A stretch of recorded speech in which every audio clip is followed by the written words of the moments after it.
আজকের ব্লগটা শুরু করছি আমার মায়ের হাতের ব্রেকফাস্ট দিয়ে। মানে মা সকালবেলা আজকে চাউমিন করেছিল, আর আমার ঘুম থেকে উঠতে উঠতে মায়ের অলরেডি রান্না করা কমপ্লিট হয়ে গেছে, মানে চাউমিন বানিয়েছিল। তো সেটাই এখন আমাকে সার্ভ করে দিচ্ছে। ও হ্যাঁ, তার আগে কিন্তু যেটা আমি সকালবেলা খাই আর কি, চা বিস্কিট, সেটাও খাওয়া হয়ে গেছে। আর বাড়িতে আসলে তো মায়ের সাথে গল্প চলতেই থাকে, সেই ঘুম থেকে ওঠা থেকে আবার রাতে ঘুমোতে যাওয়া পর্যন্ত। তো নমস্কার and welcome to my new blog. মায়ের হাতের ব্রেকফাস্ট দিয়ে আজকে দিনের শুরুটা করেছিলাম। তারপর মা তো মায়ের রান্না বসিয়ে দিয়েছে দুপুরবেলার জন্য।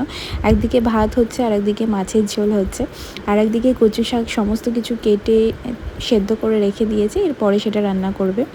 আর সত্যি কথা বলতে আগের দিন মানে সোমবার দিনকার আমার থাকার প্ল্যান ছিল না, বাড়িতেই চলে আসবো করে, কিন্তু রাত্রিবেলা না এত বৃষ্টি হচ্ছিল, সৌরভ মাঝ রাস্তায় এসে আটকে পড়েছিল। আর ভীষণ জোরে বিদ্যুৎ চমকাচ্ছিল, আর মুষলধারে বৃষ্টি সেদিন কাকে বলে। তো সেই জন্য হঠাৎ তারপরে সৌরভ আমাকে ফোন করে বলল যে এত বৃষ্টি হচ্ছে, কি করে যাব বা কিছু। ও প্রায় ঘন্টাখানেক মতো সেখানে আটকে ছিল। তারপর বেশ রাতও হয়ে যাচ্ছিলো, তাই জন্য মা বলল থাক, আজকে আর বেরোস না, তাহলে কালকে যাস। সেই জন্যই আমার সেদিনটা থাকা হয়েছে। তো আজকে হচ্ছে মঙ্গলবার, আর সোমবার দিন আমি সেরকম কোনো ভ্লগ করিনি, কারণ হচ্ছে একেতেই তো মানে সেরকম একটা থাকি না, আর এইবার তো প্ল্যান করেই এসেছিলাম যে বেশি দিন থাকবো না, পরের দিনই চলে যাব। তাই মনটাও একটু খারাপ ছিল সকাল থেকে, তাই জন্য সেদিন কিছু ভ্লগ করিনি, মায়ের সাথেই টাইম স্পেন্ড করছিলাম। আর মঙ্গলবার মানে এটা হচ্ছে মঙ্গলবারের ভিডিও।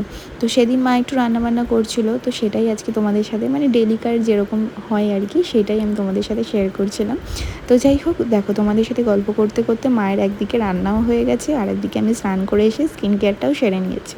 আর আজকে লাঞ্চের মেনুতে ছিল ভাত, শঙ্কর মাছের ঝোল, সাথে কচু শাক, চাটনি, আর একটা সবজি মা বানিয়েছিল যেটা বাবার জন্য প্রতিদিনকারই করে, তো সেইটা, আর চালতা দিয়ে ডাল। এই ছিল আজকের একদম সিম্পল মেনু।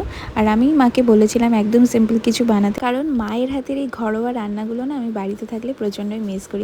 আসলে যে খাবারগুলো বিয়ের আগে ভীষণই সিম্পল মনে হতো, বিয়ের পরে সেই খাবারগুলোকেই একদম অমৃত মনে হয়। দেখো, এই কথাটাকে আবার কেউ খারাপভাবে নিও না, কারণ আমি এইটুকুনিই বলতে চাইছি, দেখো সবার রান্নার স্বাদ তো সমান না, এক একজনের হাতের রান্না এক এক রকমের, তেমনি মায়েদের হাতের রান্নাও এক এক রকমের হয়। এবার যেটা খেয়ে আমি এতদিন ধরে বড় হয়েছি বা যেটা আমার অভ্যাস ছিল, এখন যেহেতু সেটা পাল্টে গেছে, তাই কিছুদিন হয়ে যাওয়ার পরই মায়ের হাতের রান্নাগুলো খেতে ইচ্ছা করে, এটাই হচ্ছে ব্যাপার। তো যাই হোক, এখন সন্ধে হয়ে গেছে, মার আমি বসে বসে একটু টিভি দেখছিলাম। ওকে, তো এভাবেই আজকের দিনটা কমপ্লিট হলো। চলো বাই।